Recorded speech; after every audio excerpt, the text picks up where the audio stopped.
A'udzubillahi minasyaitonirrajim. Bismillahirrahmanirrahim. Assalamualaikum warahmatullahi wabarakatuh. Alhamdulillahirabbil alamin wassalatu wassalamu ala asyrafil anbiya'i wal mursalin wa ala alihi wa sahbihi ajmain, amma ba'd. Bersyukur kita kepada Allah Subhanahu wa taala dengan limpah dan kurnianya. Alhamdulillah, pagi ini kita masih lagi diberi kesempatan oleh Allah Subhanahu wa taala untuk meneruskan amal ibadah kepadanya, dan seterusnya kita dapat menyaksikan program Tanyalah Ustaz, biar tahu jangan keliru. Apa khabar penonton-penonton sekalian? Mudah-mudahan semuanya di dalam payungan rahmat Allah Subhanahu wa taala. Sebelum kita memulakan majlis ilmu kita pada hari ini, jom kita tadah tangan, kita berdoa kepada Allah Subhanahu wa taala, mudah-mudahan Allah lindungi kita daripada wabak COVID-19. A'udzubillahi minasyaitonirrajim. Allahumma inni a'udzu bika minal barasi wal jununi wal juzami wa min sayyi'il asqam. Amin, amin, amin ya rabbal alamin. Mudah-mudahan Allah lindungi kita dalam kita mencari redha Allah Subhanahu wa taala, duduk dalam majlis ilmu ini, Allah lindungi kita daripada wabak COVID-19. Para penonton sekalian, terkini status COVID-19 di Malaysia 23 Oktober 2020, kes sembuh 467 dan jumlah kes sembuh 15,884 kes, dan kes baharu positif 710. Jumlah positif terkini 24,514 kes, dan kita berduka cita kerana kes kematian 10 orang, dan kes yang dirawat di ICU 90 kes, dan mendapat bantuan alat pernafasan 28 kes. Sama-sama kita menjadi jentera hadapan, sama-sama kita berganding bahu agar rantaian COVID-19 ini dapat diputuskan dan akhirnya wabak ini dapat diangkat daripada bumi Malaysia dan seterusnya di seluruh dunia. Para penonton sekalian, kita nak sambung lagi pengajian kita pada hari ini dalam topik yang cukup menarik, iaitu topik akhlak. Tak ada gunanya kita berilmu kalau kita tidak berakhlak. Jadi pada hari ini kita akan membincangkan satu topik yang cukup penting untuk kita dalam kita menangani gejala sosial yang berlaku di kalangan remaja dan seterusnya seluruh rakyat Malaysia. Yang mana hari ini kita nak membincangkan dilema sosial. Bagi membincangkan isu ini, kita bawakan kepada anda Ustaz Muhammad Efrino Johari. Apa khabar Ustaz? Alhamdulillah bikhair. Alhamdulillah. Tajuk ni dia agak suspense ya Ustaz. Dilema sosial. Tapi bagi mengetahui dengan lebih lanjut tentang topik ini, kita nak mendengar kupasan daripada Al-Fadhil Ustaz. Tapi sebelum itu Ustaz, bagi para penonton yang ingin bersama dengan Al-Fadhil Ustaz, boleh call kita di talian 0377 261603 ataupun boleh WhatsApp kita di talian 0111233680 atau boleh ke Facebook kita Tanyalah Ustaz TV3. Jangan lupa tekan butang like dan kongsi agar lebih ramai yang mendapat manfaat dalam pertemuan kita dan tidak lagi dibelenggu dilema sosial. Baik, para penonton, anda dah bersedia? Bagi mengetahui apakah itu dilema sosial yang akan kita bincangkan dalam topik akhlak kita pada hari ini, saya serahkan kepada Al-Fadhil Ustaz sebagai pembuka gelanggang mukadimah bagi tajuk kita pada hari ini. Persilakan Ustaz. Bismillahirrahmanirrahim. Assalamualaikum warahmatullahi wabarakatuh. Alhamdulillah, thumma alhamdulillah, thumma alhamdulillahi wa kafa. Wassalatu wassalamu ala rasulihil mustafa Sayyidina Muhammad wa ala alihi wa sahbihi ajma'in. Terima kasih kepada Da'i Aiman, penerbit dan juga seluruh kru Tanyalah Ustaz serta semua penggemar, pengikut dan juga yang setia dengan program Tanyalah Ustaz TV3. Sosial artinya dalam ruang lingkup yang ingin kita kongsikan. Bila sebut tentang masalah sosial, apa maksudnya? Sosial artinya apa juga kegiatan, apa juga aktiviti yang manusia lakukan dalam kehidupan. Dia boleh pergi kepada yang baik, dia boleh pergi kepada yang sebaliknya. Kerana itu, kalau kita kata kita bersosial, artinya kita beraktiviti, kita melakukan sesuatu perkara dalam kehidupan kita, lama, sedikit, berkala, harian, mingguan, bulanan dan sebagainya. Adakah itu memberikan impak ataupun memberikan kesan yang tidak baik? Semua ini berada dalam ruang lingkup sosial. Ya. Dalam Islam, kalau kita perhatikan, bila Allah Subhanahu Wa Taala menyatakan dalam surah Al-Hujurat, lihat pada ayat yang ke-13, semua orang sedia maklum ayat ini kerana selalu kita diperdengarkan. A'udzubillahi minasyaitonirrajim. Ya ayyuhan nas, wahai sekalian manusia, inna khalaqnakum min dzakarin wa untha. Kamu ini Allah jadikan ada lelaki dan juga ada wanita. وَجَعَلْنَاكُمْ شُعُوبًا وَقَبَائِلًا. Dijadikan pada kamu pula dah berbeza jantina lelaki dan wanita, berbeza pula daripada sudut latar belakangnya. Dan latar belakang ini kalau kita pecahkan kepada subtopik yang lebih kecil, ia pergi kepada bangsa, kaum, suku, bahasa, budaya, latar belakang, kebiasaan dan juga adat-adat. Semua ini menunjukkan perbezaan-perbezaan yang sangat wujud di mana kamu beraktiviti, di mana tempat orang lain beraktiviti. Tujuannya apa? Lita'arafu. Agar kamu dapat membuka ruang dan pintu ta'aruf, dapat berkenalan. Begitu rupanya orang ini. Begini rupanya budaya di sini. Ya. Macam ini rupanya adat yang diletakkan di sini. Kesemuanya ini adalah ilmu pengetahuan. Lalu, sosial ini sebenarnya adalah merupakan ruang yang paling cantik dan terbesar bila manusia beraktiviti, artinya dia setiap hari akan dapat ilmu baru.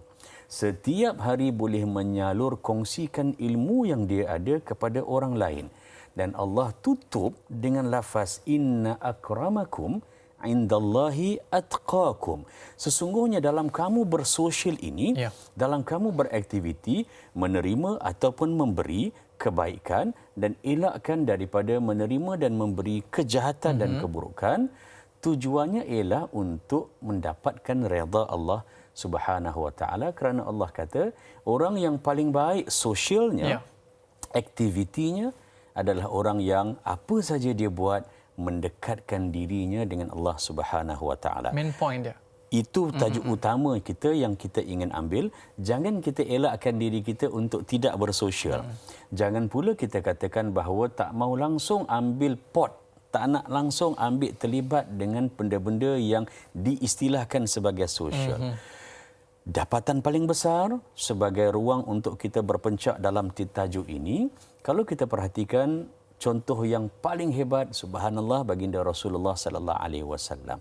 Kita perhatikan sebelum Nabi sallallahu alaihi wasallam dilantik sebagai rasul dan sebelum dia diberikan surat kuasa atau punca kuasa untuk dia beraktiviti dengan masyarakat, umum melihat di dalam kitab contohnya Fiqh Sirah tulisan Dr. Sa'id Ramadan Al-Buti, Sirah Ibn Hisham dan sebagainya, menyatakan bahawa baginda sallallahu alaihi wasallam banyak mengasingkan dirinya di Gua Hira. Banyak masanya itu beruzlah ataupun berada jauh daripada masyarakat. Aktivitinya itu adalah untuk dia mentakul, melihat, memikir, malah untuk menyediakan dirinya.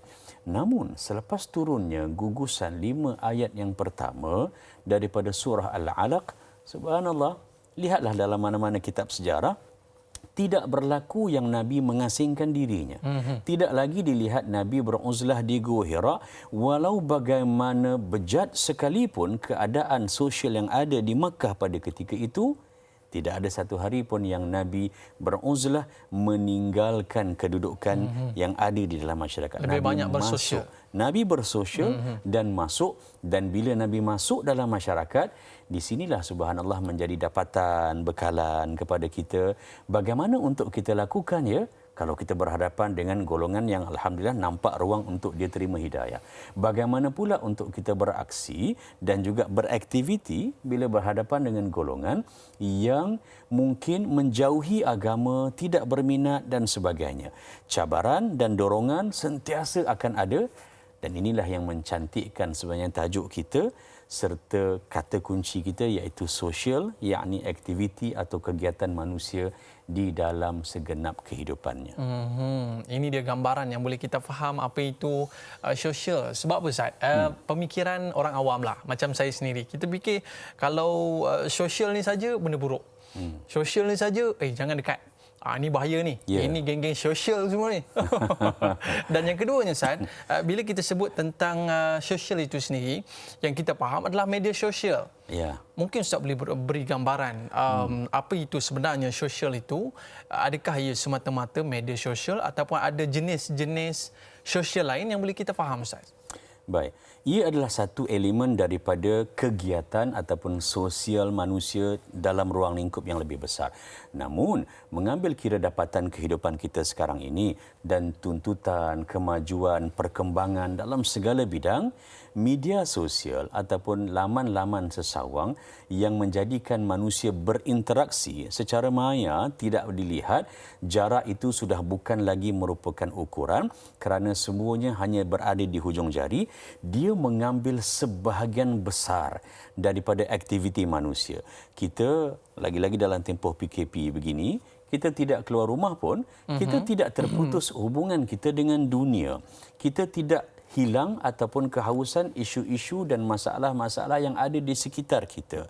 Kita berada di Seri Pentas, kita mungkin di Shah Alam ataupun di Rawang, tapi ini memungkinkan kita untuk menyantuni isu-isu di Sabah, di Perlis, di Sarawak, Johor dan sebagainya. Hatta keluar negara pun saya. Seluruh dunia. Lalu ini menjadikan bahawa betapa perlunya kita untuk mengambil media sosial sebagai sumber kekuatan kita di dalam berinteraksi ataupun di dalam kita bersosial. Kalau boleh, saya ingin sarankan agar kita tidak menjauhi media sosial. Orang menyatakan bahawa ada banyak keburukan, benar. Tetapi pada setiap keburukan itu mesti ada kebaikannya. Ia bergantung kepada niat bagaimana kita mengurus selia akaun peribadi kita, akaun laman sosial kita. Kalau niat kita untuk melihat dan mencari benda-benda yang tidak diredai, memang kita akan jumpa. Tapi kalau kita nak lihat yang sebaliknya, yang baik, yang boleh menyuburkan diri dan boleh memberikan bantuan kepada masyarakat, ruangnya subhanallah terlalu besar. Lalu dapatan daripada ini, boleh untuk kita katakan, perkara yang pertama yang menjadi asas kepada kita bila kita bersosial di media sosial, Islam meletakkan ciri ataupun sistem di dalam kita bersosial. Pertamanya, ia mestilah bersandarkan kepada Al-Quranul Karim dan sunnah baginda Rasulullah sallallahu alaihi wasallam. Kedua, ia juga mestilah sesuatu aktiviti atau kegiatan yang boleh mengusahakan persaudaraan, mengusahakan perpaduan, toleransi, kesederhanaan, keterbukaan dan elakkan sebarang bentuk penindasan. Dan yang ketiganya adalah semua orang perlu bekerjasama untuk melakukan kebaikan. Dan ini bertepatan dengan firman Allah Subhanahu wa taala, boleh rujuk dalam surah Al-Maidah pada ayat yang kedua, a'udzubillahi minasyaitonirrajim, wa ta'awanu 'alal birri wattaqwa wa la ta'awanu 'alal itsmi wal 'udwan wattaqullaha innallaha syadidul 'iqab. Yang bermaksud, dan hendaklah kamu bekerjasama dan kerja bersama dua-dua pada perkara-perkara kebaikan. Dan hendaklah kamu jangan tolong-menolong, elakkan diri kita daripada terlibat benda-benda yang boleh mencetus, membawa ataupun mengundang banyaknya keburukan-keburukan. Bertakwalah kamu kepada Allah. Kenapa? Sesungguhnya setiap perlakuan itu ada consequences dia. Allah amat-amat berat, amat-amat pedih siksaannya sekiranya kita memilih jalan yang tidak diredainya. Ini kita boleh sebut dua perkara, tolong-menolong dalam kebaikan dan jangan tolong-menolong dalam keburukan. Betul. Saya suka bila Ustaz highlightkan surah Hujurat tadi. Ada 3 poin yang dapat kita ambil daripada Al-Fatihah Ustaz sebut sebentar tadi. Yang pertama, Allah nak kita ni kenal mengenali. Sebab kita tak tahu budaya orang saya. Dan kita nak tahu cerita daripada Al-Fatihah Ustaz bagaimana budaya di luar negara, bagaimana budaya bangsa, bagaimana budaya berlainan agama sebagainya. Dan yang paling seronok tadi bila Ustaz sebut tentang bila kita berkenalan maka kita dapat ilmu baru. Bagaimana cara masaknya dan sebagainya. Dan yang paling menarik sekali yang Ustaz sebutkan perkara ketiga adalah orang yang paling mulia itu adalah orang yang bertakwa. Benar. Ini poin kita dalam kita membentuk sosial kita, membentuk bagaimana kita mengatasi dilema sosial kita. Baik, Al-Fadhil Ustaz, kita nak tanya Al-Fadhil Ustaz, apa sebenarnya kata kunci yang boleh kita bawakan sebelum kita nak raikan banyak soalan sahabat-sahabat kita di Facebook sebelum kita pergi kepada soalan. Mungkin Ustaz boleh beri satu kata kunci daripada Al-Quran yang mana apakah sebenarnya yang menjadi satu galakan ataupun menjadi satu poin penting kepada seluruh umat Islam untuk kita bersosial ni, Ustaz.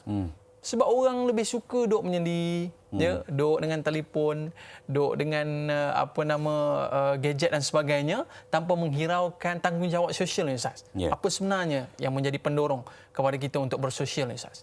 Pada fikir saya, yang pertamanya adalah Islam meletakkan kepada kita pancang bahawa kongregasi ataupun yang dibuat secara berjemaah, ia adalah lebih berkat, lebih capaian kebaikannya, isu kecukupan dan kecakupannya itu terlalu luas berbanding dengan amalan yang dibuat secara kendiri ataupun secara bersendirian. Boleh buat seorang-seorang, solat dan sebagainya. Tetapi bila kita buka, ada keterbukaan, kita lapang dada, kita sudi untuk bersama orang lain, maka itu adalah lebih berkat dan juga lebih hebat. Kedua, dalam kita melihat apa lagi yang boleh mendorong kita untuk melakukan aktiviti-aktiviti kesukarelawanan dalam masyarakat dan sebagainya adalah berdasarkan kepada hadis baginda Rasulullah sallallahu alaihi wasallam. Hadis ini hadis sahih riwayat Abi Hurairah radhiyallahu an menyatakan bahawa Nabi sallallahu alaihi wasallam bersabda, "Man da'a ila huda", sesiapa sahaja yang mengajak ataupun berdakwah kepada benda-benda yang merupakan petunjuk garis pandu oleh Allah Subhanahu wa taala, kana lahu minal ajr, dia akan dapat pahala mithlu ujuri man tabi'ahu, sama seperti mana yang orang lain yang buat dan orang yang mengikutnya. Artinya kita ini macam tadi kan Da'i Aiman kata, kita ni orang biasa-biasa. Kita rasa macam, takkanlah aku nak bagi tahu pada dia, dia lagi hebat daripada aku. Siapalah aku dan sebagainya. Islam sebenarnya dalam garis pandu dakwah membuka ruang semua orang sebenarnya kena beraktiviti, semua orang kena terlibat di depan. Walaupun kita ini mungkin kita rasa jauh lebih bawah daripada orang yang lebih hebat, mempunyai kekananan dalam bidang ibadah, tapi sentiasa kita diajak oleh Islam untuk terdorong terlibat sama. Orang yang menunjuk jalan ke arah kebaikan, dia pun akan dapat benda yang sama juga. Yang mengikut, selagi ada orang yang buat, selagi itu dia juga akan dapat. Selagi mana yang orang lain buat, dia pun akan dapat yang sama walaupun dia tidak buat. Ini yang nyatakan oleh Abi Mas'ud radhiyallahu an, "Man dalla ala khair falahu mithlu ajri fa'ilihi." Hadis riwayat Muslim, Nabi sallallahu alaihi wasallam bersabda, siapa yang menunjuk jalan ke arah kebaikan, maka dia akan dapat pahala sama seperti mana yang dibuat. Walaupun mungkin dia tak buat pada masa itu, orang lain buat, tapi tidak akan rugi kalau kita mencampakkan sesuatu benih kebaikan di dalam ruang sosial kita, sama ada secara fizikal ataupun secara maya. Ini untung saya, orang lain buat baik, kita dapat pahala. Dapat pahala, akaun buka. Akaun tu buka. Baik Ustaz, kita nak lebih menjurus dan lebih mendalam tentang persoalan kita pada hari ini, dan banyak persoalan yang akan kita kupas selepas ini, Ustaz. Kita berehat seketika, boleh Ustaz? Kita kembali selepas ini. Tanyalah Ustaz, biar tahu jangan keliru.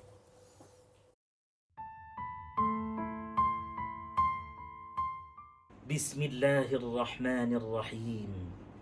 Allahumma inna na'udzu bika minal barasi wal jununi wal judhami wa min sayyi'il asqam. Ya Allah, kami berlindung padamu daripada penyakit sopak, gila, kusta dan penyakit-penyakit yang berbahaya.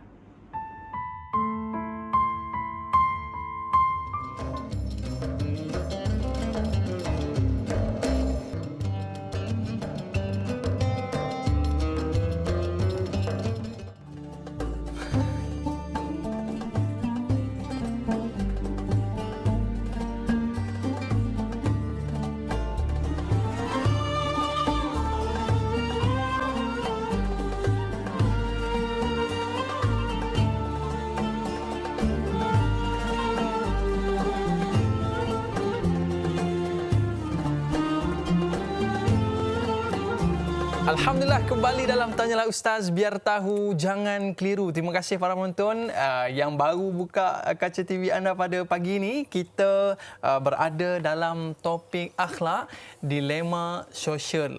Pagi-pagi bangun pada tidur Ustaz, telefon dicapainya dulu ya. Ini orang jadi bersosial ni. Tapi Ustaz, ada sahabat kita ni bertanyakan satu soalan yang cukup menarik lah Ustaz ya. Sebab apa dulu orang bersosial ya bawa pisau untuk pergi kenduri, rewang dan sebagainya. Bekwo ataupun pergi gotong royong. Namun sekarang ni sosial ni berbeza. Dan risiko untuk kerosakan daripada sosial zaman sekarang ini lebih besar. Seperti mana yang diajukan soalan oleh sahabat kita di Facebook, Nurul Huda Tajuddin. Assalamualaikum Ustaz dan Da'i. Waalaikumsalam. Mengapakah media sosial dikatakan salah satu punca keruntuhan akhlak manusia dan juga meruntuhkan sesebuah keluarga? Mohon pandangan Ustaz. Terima kasih. Ini yang berlaku saya. Terjumpa pula kekasih lama Ustaz. Okay. Apa pandangan Ustaz? Apa yang Da'i Aiman buat bila jumpa? Bila jumpa Ustaz, kita unfriend. Okey, baik. Terima kasih. Soalan yang cukup baik Da'i. Yang pertama, mengapa media sosial jadikan sebab? Kerana media sosial adalah ruang untuk menguji sejauh mana akhlak kita. Subhanallah, dapatan daripada Imam Ghazali rahimahullah menyatakan dalam sini, saya ingin ambil 4 perkara yang seharusnya dijadikan pancang, kerana bila kita berada dalam media sosial ini, kita terbuka. Orang yang tidak terbuka, dia tak akan ada akaun sosialnya. Dia menyatakan bahawa kenapa perlu untuk dia berkongsi apa yang dia makan pagi ini, ataupun apa yang dia buat dengan anak-anak, ataupun sebaliknya. Tapi orang yang mempunyai ruang untuk dia buka akaun sosial, dia suka untuk berkongsi. Betul. Yang suka tentang kereta, kongsi tentang kereta. Suka tentang masak, memasaklah. Ilmu, ilmulah, dan segala ruang. Lalu media sosial ini boleh menjadi penyebab kepada kebaikan ataupun dalam soalan tadi penyebab kepada keburukan dan keruntuhan kerana dia borderless. Dia tidak ada sempadan. Lalu sempadan apa yang kita sendiri kena pegang? Disiplin yang kita ada. Al-Imam Ghazali rahimahullah menyatakan bahawa dia ada 4. Yang pertamanya adalah kita bila bersosial dalam media ataupun secara fizikal, kita mesti bijaksana. Bijaksana dan juga cerdik di dalam mengendalikan diri kita apabila berhadapan dengan hawa nafsu ataupun keinginan.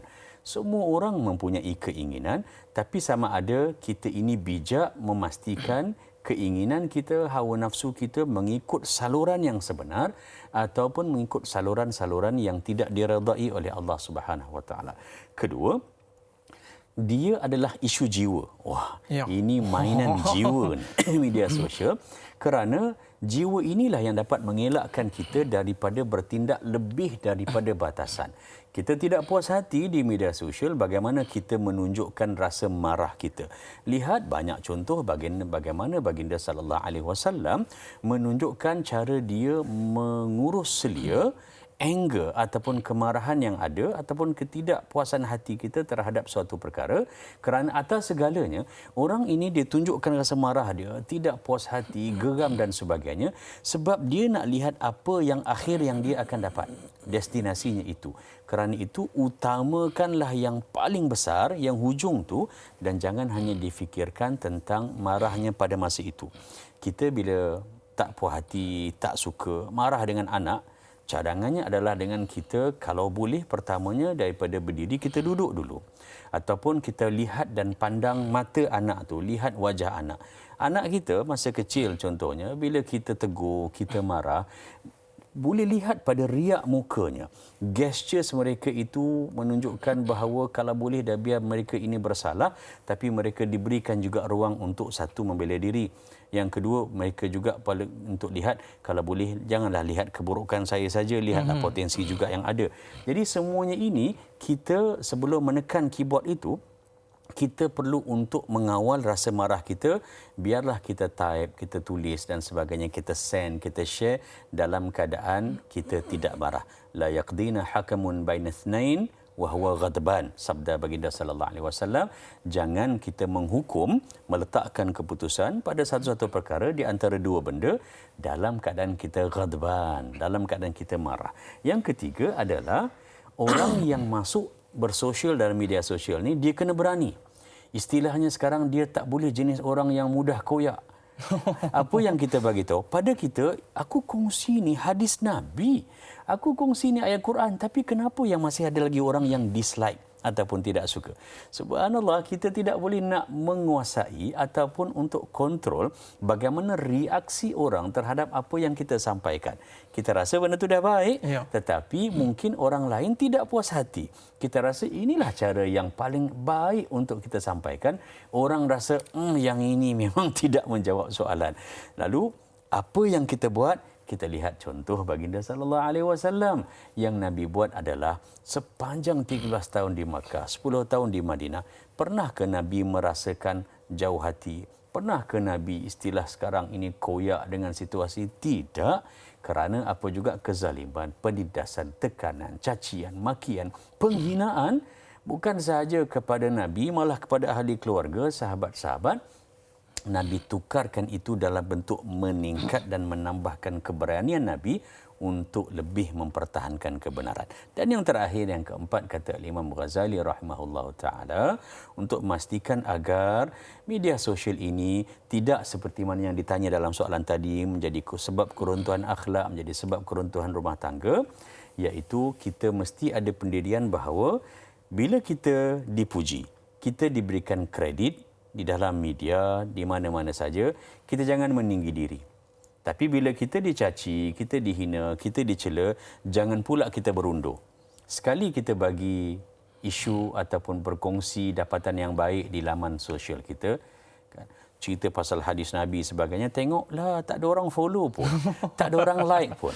Bila melihat pada status-status yang lain yang kita rasa yang ini hadis pun bukan, Quran pun bukan, tidak ada nampak nilai-nilai ketinggian daripada sudut akhlak, tetapi beribu orang suka. Jangan rasa rendah diri, jangan rasa okeylah, stop it lah, tak nak buatlah, orang lain sajalah yang cakap. Kita mesti kena ada rasa di tengah-tengah tu. Orang cela pun kita begitu, orang puji pun kita jangan naik, kita berada juga di sini. Kalau ini ada, insya-Allah kita dapat elakkan media sosial menjadi sebab keruntuhan akhlak. Apatah lagi tentang kekeluargaan tadi tu, subhanallah, dia lagi panjang dan juga lagi banyak subtopik dan cabangnya lah, Dai Aiman. Poin dia dekat sini, Ustaz, bersedia untuk dikecam. Ya, jangan koyak. Jangan koyak. Tapi saya suka, saya nak ulang semula poin yang Ustaz sebutkan sebentar tadi, beri ruang untuk anak bela diri, Ustaz. Saya suka poin ni.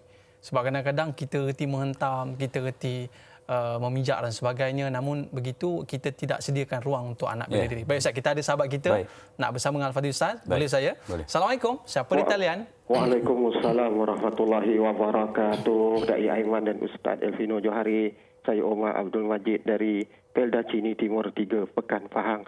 Assalamualaikum Ustaz dan Dai. Waalaikumsalam warahmatullahi wabarakatuh. Encik Omar, apa khabar? Dah sarapan ke? Alhamdulillah sehat. Belum lagi. Nanti tunggu selepas program inilah baru sarapan Dai. Allahu Akbar. Silakan. Masa ni belum lagi lah. Jadi soalan saya begini, Ustaz ya. Ustaz dah menyebut mengenai apa tadi, kita pun sedia maklum lah apa dilema sosial ini. Dulu kalau dulu ada ahli majlis musyawarah tingkap masa saya kecil-kecil dulu, tapi sekarang dah tak ada. Sekarang ni ialah dengan media maya ini ataupun media sosial ini. Soalan saya Ustaz, adakah Islam memberikan garis panduan ataupun orang kampung saya sebut guideline Ustaz. Jadi guideline yang garis panduan yang tertentu supaya alam maya ini ataupun media sosial ini tidak disalahguna ataupun tidak disalahertikan. Bahawa kadang-kadang dalam ni dulu mulut kita bercakap berbawang, tapi sekarang jari jemari kita ini. Jari jemari kita, supaya jari jemari kita ini tidak menyalahi apa yang diberi oleh apa yang di garis panduan yang telah ditetapkan oleh Islam, supaya apa yang dibuat oleh apa yang kita bermedia sosial ini mengikut landasan yang ditentukan oleh agama kita ini Ustaz. Itu soalan saya Ustaz dan Dai. Terima kasih banyak Ustaz dan Dai. Assalamualaikum. Waalaikumsalam warahmatullahi wabarakatuh. Dulu mulut berbicara Ustaz, sekarang ni jari berbicara. Ya. Seperti mana yang kita biasa baca dalam Quran saya, jari akan berbicara suatu hari nanti. Oh ya, ya betul. Tapi dulu ada mesyuarat tingkap. Sekarang ni mesyuarat apa dulu Ustaz? Mungkin ada ulasan pada Ustaz. Tingkap juga. Tingkap juga. Dipanggil Windows. Oh, Windows.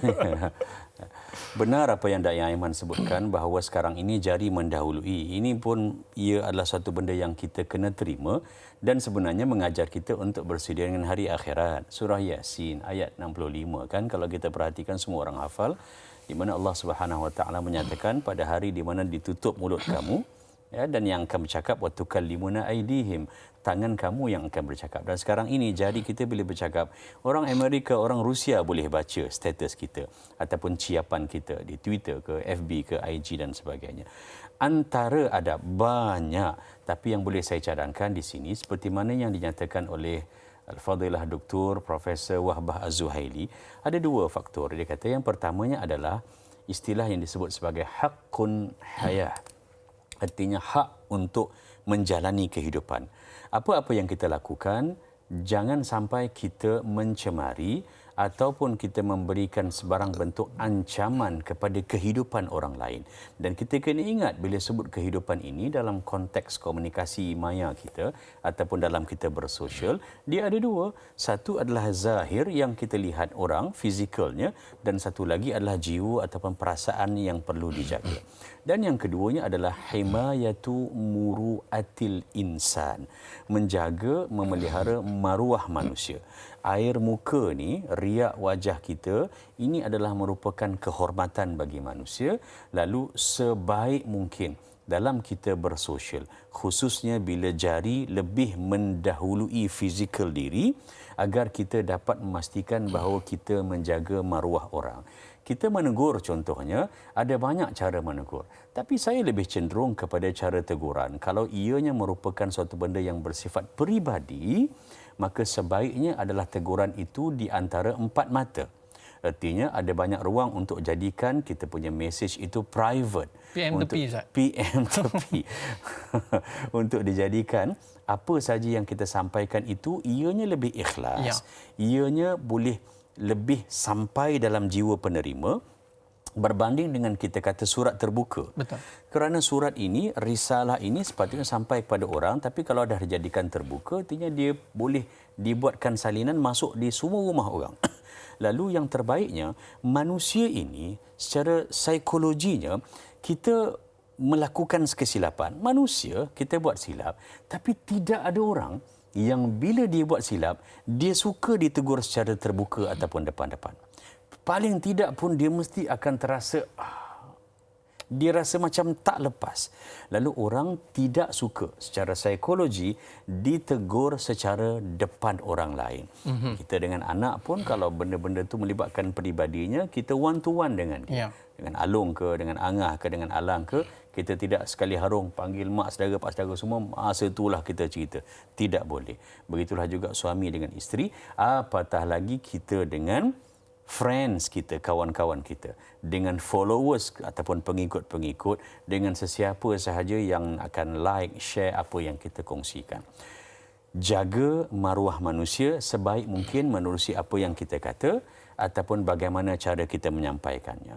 Ada setengah orang menyatakan, mana boleh kalau cerita berlapik, kalau cakap menggunakan nasihat, menggunakan perkataan-perkataan yang lembut, takkan didengarnya dia. Betul. Ya, kita rasa kita kena bagi yang orang kata rapat ke dinding lah. Rapat ke dinding. Ada kebenarannya. Saya setuju dalam beberapa bab yang melibatkan akidah untuk mempertahankan agama, iya. Tetapi dalam bab-bab orang melakukan kesalahan dan kita nak menegur kesalahan orang, ada dua benda yang kita kena lihat. Satu, kita kena lihat dan perhatikan dahulu. Buat homework lah dulu. Orang si A ataupun si B yang buat kesalahan ni, kita nak tegur ni menerusi media sosial, dia buat kesalahan ni kerana memang dia jahil ke? Artinya dia memang tak tahu, ataupun kerana dia nak menunjukkan bahawa dia tahu, dia Islam dan sebagainya, tapi dia buat tu sengaja untuk provokasi. So, dua cara ini mesti berbeza dalam kita menegur dan adabnya itu bagaimana. Lalu inilah yang kita kata, apa sekalipun sejahat-jahat manusia pun, dia memang tidak suka kalau sekiranya dia ditangkap ataupun dia diberikan hukuman ataupun dia dinyatakan salah depan orang lain. Seboleh mungkin, jadikanlah ruang-ruang untuk kita bila kita puji itu boleh untuk kita buat secara umum biar orang nampak dan sebagainya, sebab itu mendorong motivasi. Tetapi dalam bab untuk menasihati ataupun untuk menegur dan sebagainya, selagi boleh untuk kita kecilkan jumlah orang yang terlibat di dalam memberi dan menerima nasihat, pada fikir saya itu lebih impaknya, lebih ikhlas, dan juga dalam masa yang sama dia lebih menjadikan tautan antara dua ni yang mungkin ia dengan bini tak suka antara satu sama lain, tapi akhirnya diizinkan Allah dengan cara yang sebegini dia akan jadi lebih dekat dan juga dengan lebih rapat di sisi Allah Subhanahu Wa Taala. Tu yang ada orang bertemu jodoh dekat media sosial tu, Ustaz. Oh, ramai juga, betul. Tapi kita nak bicara perkara ini selepas ini, Ustaz, boleh? Oh, boleh. Bagaimana adab bersosial di antara lelaki dan perempuan. Boleh. Tapi kita berehat seketika. Baik. Kembali selepas ini, penonton jangan ke mana-mana. Kembali selepas ini, tanyalah Ustaz biar tahu, jangan keliru.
Kawan, jangan biarkan dirimu seperti lipan dan kala berbisa, namun akhirnya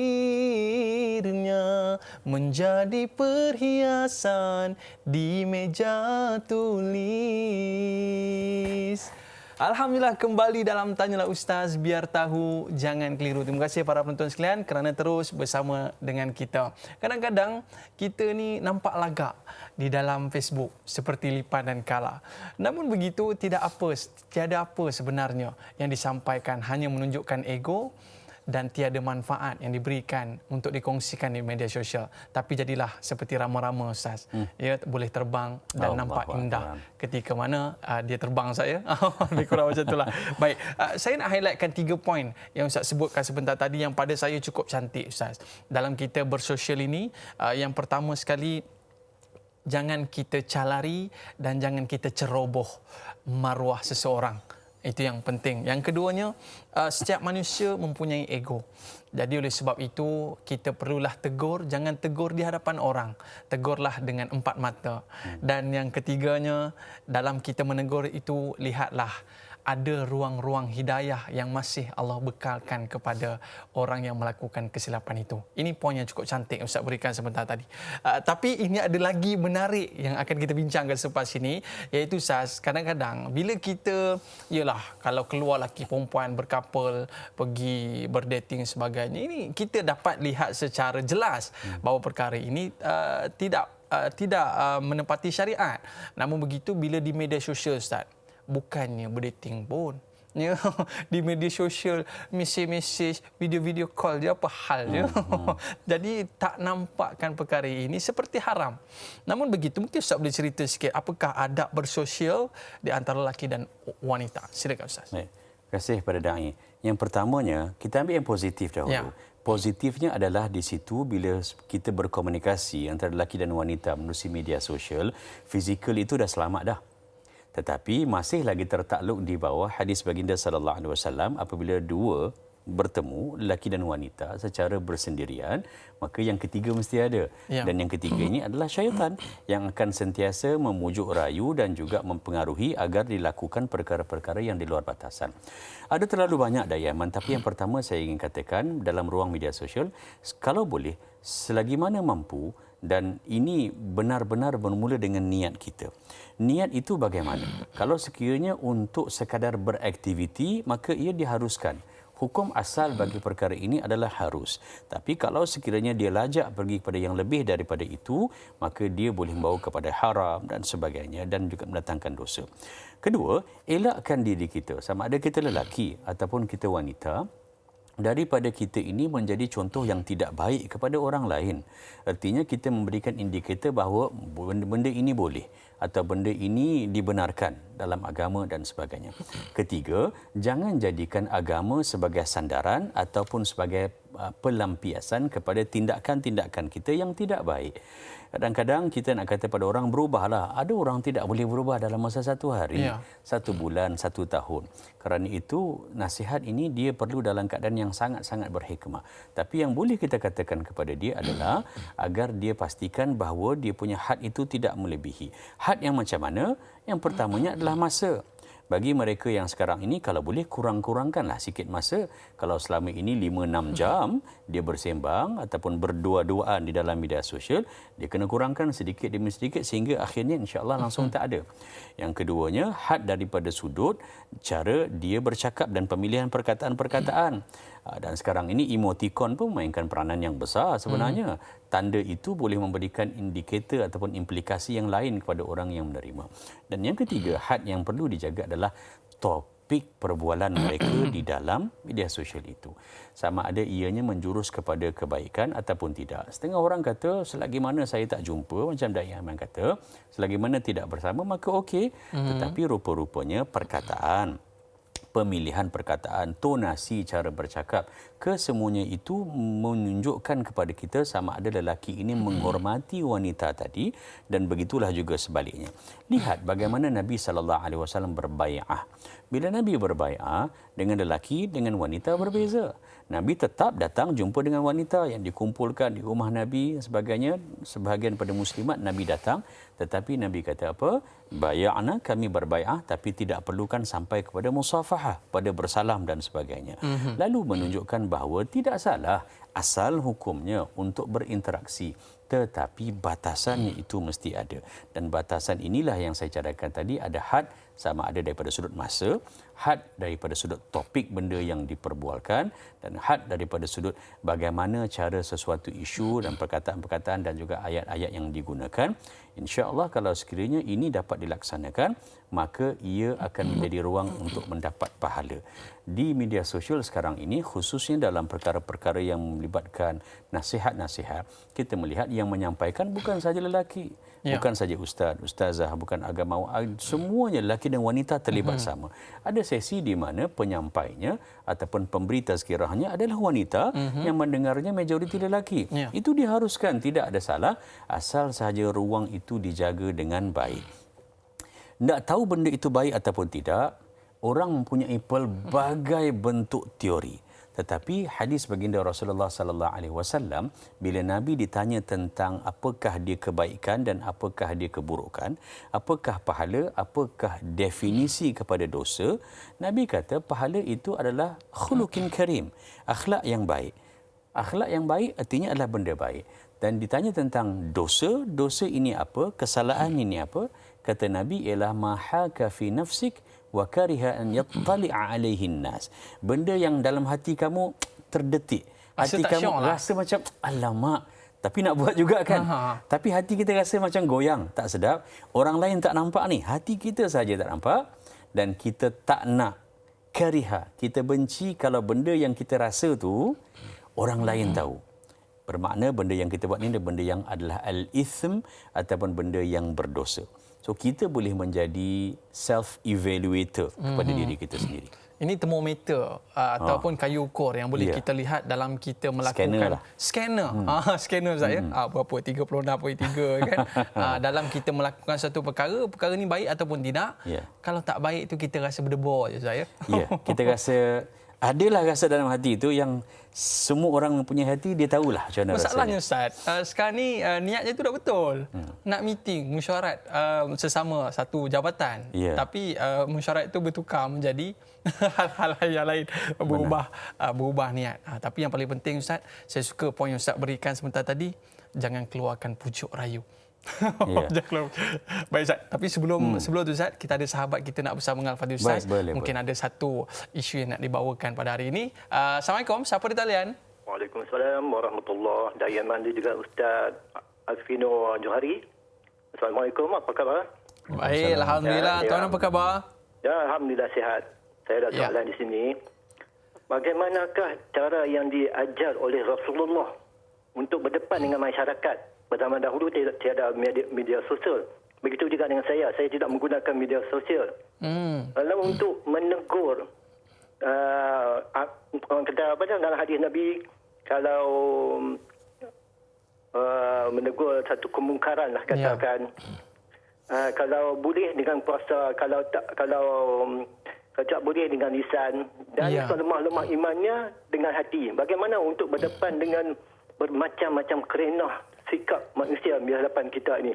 Adakah perlu dengan ilmu, akhlak, sabar dan ataupun apa-apa yang boleh digunakan? Apakah strategi yang boleh digunakan? Minta pencerahan daripada Ustaz. Itu saja. Assalamualaikum warahmatullahi wabarakatuh. Waalaikumsalam warahmatullahi wabarakatuh. Baru nak add friend tadi Encik Elias.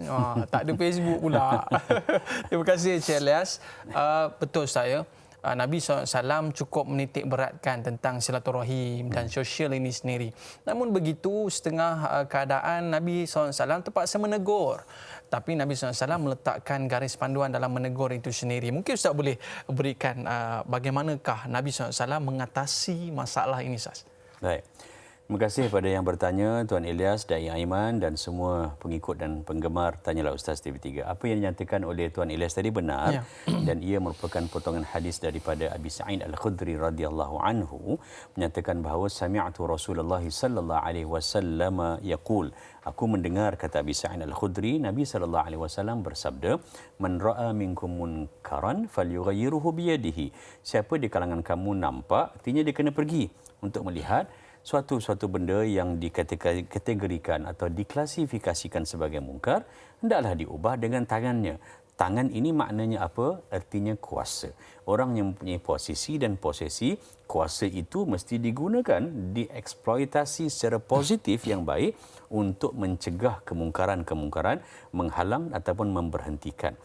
Dalam hadis Nabi yang lain dinyatakan, al-amanah tajlibu al-amanah, bahawa amanah yang diberikan itu oleh Allah Subhanahu Wa Taala, posisi ataupun posesi kita, dia akan membawa kepada kita tajlibu ar-rahmah, bawa rahmah, atau kama qal wal khiyana tajlibu al-faqr. Orang yang diberikan tugas, dia ada posesi, dia, tapi dia tidak gunakan kuasa tangannya. Tangan ini dalam banyak syair bahasa Arab kan, dari Aiman di Mu'tah dulu, bila orang Arab nak menunjukkan kuasa dalam syair, dia akan sebut tangan. Yad ini banyak digunakan. Kita pun sekarang nak berikan undi ke apa, kita angkat tangan. Ya, ataupun kita gunakan tangan kita dalam media sosial. Benda yang kita diberikan tugasan dan kita gunakan tugasan itu untuk benda yang baik, maka dia akan memberikan al-amanah tajlibur rizq. Amanah ini akan membawa rezeki kepada kita kalau kita amanah. Tetapi wal khiyanah, orang yang diberikan posesi tapi dia khianat kepada tanggungjawab dan juga tugasan dia, tajlibul faqr, akan membawa kepada kefakiran. Kefakiran itu di sisi Allah Subhanahu Wa Taala. Fa in lam yastati', kalau dia tidak mampu, fa bilisanihi. Kalau kuasa tidak boleh, maka dia sendirilah dengan lisannya, dengan lidahnya, artinya dengan apa yang dia mampu. Kalau tak boleh juga, maka dengan qalbihi, hatinya. Wa dzalika adha'aful iman. Hati ini adalah selemah-lemah iman. Maksudnya adalah bukan tidak boleh, bukan ada orang yang dia tidak mampu untuk berbicara dengan jumlah yang ramai. Belum start cakap, mikrofon belum on lagi pun nampak ramai pun dia dah dalam istilahnya kenaling lah. Ataupun dia dalam bahasa Jermannya disebut dredek kan. Bahasa Jawa tu sebenarnya. Dia menggeletar, dia tak boleh duduk diam, dia rasa macam susah. So kalau dah macam tu nak sampaikan pun macam mana. Yang pentingnya adalah sama ada tangan ataupun lisan ataupun hati, maksudnya adalah apa sahaja yang kita mampu bila berhadapan dengan masyarakat, maka kita kena terlibat. Lalu kalau sekiranya kita lihat banyak masalah gejala sosial ini di media sosial, saya menyarankan agar kita terlibat. regardless umur kita berapa, kita perlu untuk dilihat bersama, menyumbang. Tak nak banyak sikit, kerana media sosial ini memberikan kita pilihan. Kita yang memilih nak berkawan dengan siapa. Kita nak memilih sama ada kawan kita tu 100 orang atau 500 atau maksimal 5,000 orang. Ya. Kita yang pilih untuk jadikan status kita di IG itu public ataupun status kita itu hanya restricted. Kita yang memilih, tapi yang pentingnya kita kena terlibat. Baginda Rasulullah sallallahu alaihi wasallam yang ditanya tadi itu sentiasa melibatkan diri bersosial di dalam masyarakat. Nabi tidak mengasingkan diri ataupun Nabi tidak menjauhkan, mengelakkan daripada masalah. Nabi berhadapan dengan masalah. Kita ada masalah dengan jiran, caranya, bisingnya, ketuk sambal belacan itu sampai rasa macam bergegar kita punya pilar kita tu. Kita ada masalah dengan rakan sepejabat. Buat macam mana pun, ya Allah, dia ni ada saja masalahnya dengan kita, rasanya lah. Kita ada masalah dengan pelbagai. The only way to counter is to face it. Caranya adalah dengan kita menghadapinya seperti mana yang Nabi SAW. So bila menghadapi, ada orang mampu, ada kuasa, dia buat dengan kuasanya. Yang tak mampu, dengan dia bercakap. Tak mampu juga, maka dengan hatinya, kerana ini adalah merupakan elemen ataupun merupakan instrumen untuk kita berhadapan dengan masyarakat. Poin dia dari iman adalah jangan lari. Jangan lari. Jangan face it. Jangan lari dan jangan kita elakkan diri daripada isu-isu yang sebegini. Kita mesti dilihat ada bersama. Jangan risau pasal solusinya. Jangan dirisaukan sangat berkaitan tentang outputnya, hasilnya, kerana isu dakwah menyampaikan kebaikan ini, dia adalah sepanjang usia kehidupan kita di dunia. Kan, wa'bud rabbaka hatta ya'tiyakal yaqin. Dalam ayat yang ke-99 kan, surah Al-Hijr. Hendaklah kamu beribadah kepada Tuhanmu sehingga datangnya kematianmu. Artinya sepanjang perjalanan kita ini, kadang-kadang kita dah nasihat dia, aku dah 30 tahun dah aku nasihat dia tak berubah juga. That's life. Itulah kehidupan. Tapi yang penting jangan elak, kita kena join. Kita kena masuk. Sampai mati. Sampai dipanggil oleh Allah Subhanahu Wa Taala. Semua kita kena menyeru kepada kebaikan, Ustaz. Tapi satu perkara yang kita boleh highlight pada apa yang Ustaz sebutkan sebentar tadi, media sosial ini amanah. Amanah saya, sejauh mana kita nak menyeru kepada kebaikan, sejauh mana kita nak menegur perkara kemungkaran. Dan inilah garis panduan yang perlu kita lihat dalam kita menggunakan media sosial.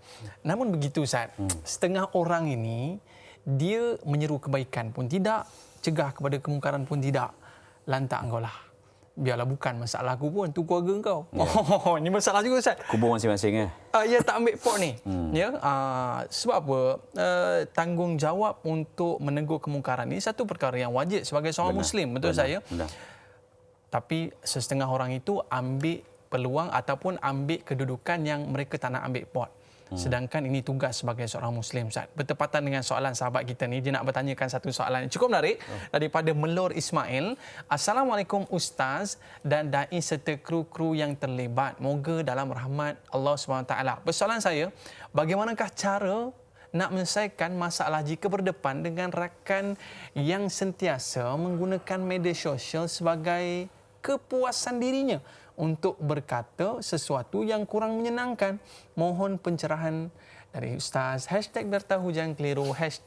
#like dakwah, share ilmu. Terima kasih Kak Melo kita atas soalan yang cukup cantik diberikan pada pagi ini. Bagaimana tu, Ustaz? Macam saya sebutkan sebentar tadi, setengah tu ambil pendekatan lantak engkau lah, kubur masing-masing. Ada setengah tu dia mungkin dia merasakan bahawa sayangkan kawannya ini. Mungkin boleh diselamatkan lagi. Silakan, Ustaz. Baik.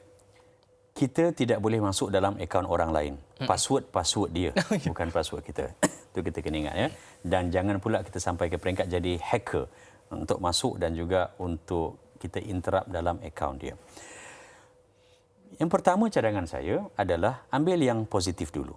Adab kita di media sosial ataupun cara kita menegur jiran kita, rakan kita, sahabat kita yang bermedia sosial, semua orang perlukan platform, semua orang nak medium. Dia tidak ada posesi yang lain, itu saja yang dia ada untuk meluahkan ketidakpuasan hatinya, lalu dia gunakan. Benda percuma, benda free, dan data pun tak pakai banyak mana sangat.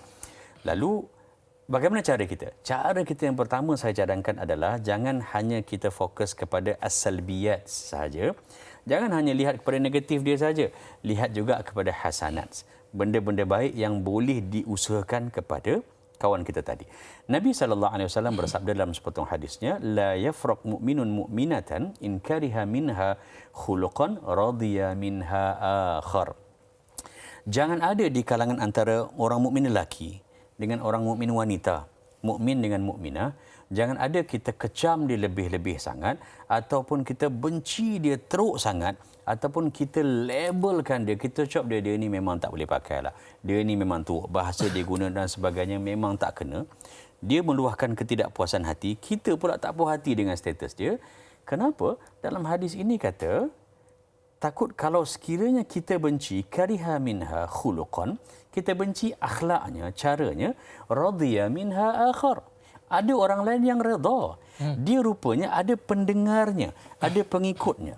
Lalu cadangan saya adalah, orang yang menggunakan media sosial sebagai satu medium, jawabnya kena media sosial juga. Dia tidak boleh jawab secara fizikal kerana dia punya rentak jadi lain. Ingat lagi tak dulu pada tahun 2004-2005, mulanya berlaku di sebuah negara di Eropah di mana mereka membuat cara penghinaan Islam dengan melukiskan secara karikatur peribadi baginda Rasulullah sallallahu alaihi wasallam, para sahabat Nabi Abu Bakar, Umar dan sebagainya, sebab dia kata Tuhan mereka juga, Nabi mereka juga boleh dijasadkan, lalu mereka buat dengan tujuan untuk mencederakan hati umat Islam seluruh dunia. So pada saya ketika itu, bila saya menyampaikan khutbah, saya ambil tajuk ini ketika saya di London dulu, saya katakan bahawa biar kena dengan orang yang melawan ataupun orang yang dalam ruang yang sama. Dalam bab-bab karikatur, biar karikatur Muslim yang berhadapan dan juga yang bertindak untuk membela agama Islam. Dia tak masuk kalau karikatur. Orang seni nak dengan orang agama yang bagi nasihat kepada dia, dia tak makan. Dia kena ahlinya, Ustaz. Lalu ahlinya kena masukkan pula, come out dengan apa juga bentuk production dan juga hasil seninya sebagai menjawab seni yang telah pun dan dalam agama, maka orang agama lah. Beri alternatif sebagai ganti. Alternatif sebagai ganti, dan kita bercakap dalam bahasanya.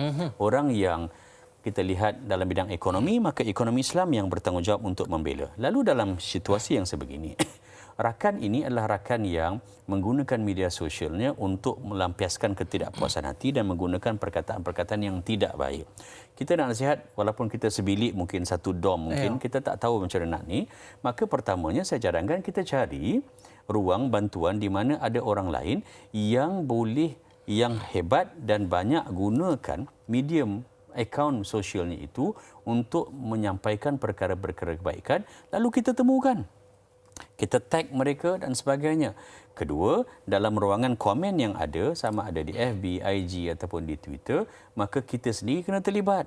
Kalau kita rasa kita tak nak ambil pot sebab aku dekat sangat dengan dia ni, kadang kita rasa macam tu, aku tak nak tegur lah sebab rapat sangat, kena orang lain tegur, lalu kita minta bantuan pada orang lain untuk, ni aku ada kawan ni, dia punya Facebook dia, kau tengoklah bahasanya dan sebagainya, dia ni budak baik sebenarnya, tapi dia ada benda yang dia tidak puas hati, lalu kita minta bantuan agar sentiasa ada ruang untuk dia. Yang ketiga, kehebatan di media sosial adalah ada banyak groups, banyak kumpulan-kumpulan yang kita boleh join, sertai dan kita boleh follow, ikuti. Lalu kita cadangkan kepada dia. Apa saja kita lihat yang dia tidak puas hati ni tentang apa? Tentang sistem. Kita ambil, mencari di mana, buat homework sikitlah, lihat dalam media sosial mana grup-grup yang lebih menjurus kepada pentadbiran organisasi. Dia bercakap tentang NGO, cari NGO. Dia bercakap tentang tata cara ataupun good governance dan sebagainya. Kita cari yang sebegitu. Artinya kita di situ sudah bukan lagi menjadi orang yang secara langsung menasihati, kita jadi mediator. Kita jadi orang yang pemudah cara dan menyalurkan kepada dia maklumat-maklumat yang sebegini untuk kita capai. Subhanallah, memang dia akan makan masa, tapi itulah namanya dakwah. Dakwah ini tidak dibeli outputnya itu dengan cepat, tetapi setiap yang kita buat walaupun sedikit, dia dilihat dan diganjari oleh Allah Subhanahu Wa Taala. Walaupun kita jadi perantara, Ustaz, kita pun turut mendapat kebaikan yang sama, Ustaz. Sama seperti mana pelakunya. Baik, kita berehat seketika, Ustaz. Kita kembali selepas ini. Tanyalah Ustaz biar tahu. Jangan keliru.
Alhamdulillah kembali dalam Tanyalah Ustaz, biar tahu jangan keliru. Terima kasih para penonton yang terus setia bersama dengan kita. Hari ini topik yang cukup menarik iaitu dilema sosial. Waktu rehat tadi pun Ustaz, penonton kita duk sibuk main media sosial kan, di Facebook. Tapi jangan lupa tekan butang like dan share live Facebook kita di Tanyalah Ustaz TV3 dan ambil poin-poin penting yang disebutkan oleh Al-Fadil Ustaz tadi dan kita letakkan di ruangan komen supaya apa, kawan-kawan kita yang tertinggal tadi dia dapat poin yang kita tuliskan di ruangan komen. Saya nak ambil satulah yang Ustaz sebutkan, satu poin yang cukup menarik tadi Ustaz.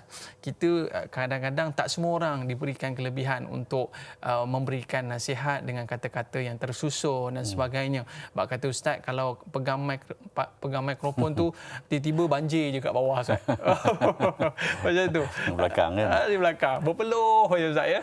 Tapi cara yang cukup menarik, yang mana cara dakwah yang cukup halus yang boleh kita berikan, bawa orang ketiga. Orang ketiga. Maklumlah kadang-kadang bergaduh adik-beradik Ustaz. Nak tegur nanti putus pula. Jangan salah faham tentang orang ketiga tu ya. Sebab kalau orang ketiga dalam rumah tangga makna lain pula tu. Itu lain. Itu ada soalan dia. Okay. Ada soalan Ustaz. Kita nak bacakan soalan itu selepas ini. Tapi sebelum itu Ustaz, sebelum rehat tadi saya ada tanya kepada Al-Fadil Ustaz lah. Ya. Tadi kita dah ceritakan bersosial di antara lelaki dan wanita. Dan bagaimana pula Ustaz kalau bersosial bagi yang berlainan agama Ustaz? Sebab awal-awal tadi Ustaz ada sebut dalam surah Al-Hujurat. Ya, yang mana kita dilahirkan dengan berlainan lelaki dan perempuan, berlainan agama, berlainan bangsa. Tapi dalam Islam menyebutkan li ta'arufu. Bagaimana bersosial di antara berlainan agama tu Ustaz? Silakan. Baik. Soalan yang sangat cantik Dai Aiman dan semua penggemar pengikut program Tanyalah Ustaz TV3. Lihat dalam kita punya jumlah rakan-rakan kita yang ada. Contohnya, adakah rakan kita ramai yang mempunyai beragama Islam ataupun yang lain? Saya mencadangkan agar di media sosial inilah ruang untuk kita dapat pahala berdakwah. Artinya kalau sekiranya ada yang rakan bukan Islam kita nak berkawan dengan kita ataupun kita sendiri nak ke depan untuk berkawan dengan mereka, silakan. Ini masuk dalam konteks ta'arufu tadi tu. Berkenal-kenalan, berbaik-baik kerana Islam adalah merupakan agama yang meraihkan maruah semua manusia tanpa mengira agama.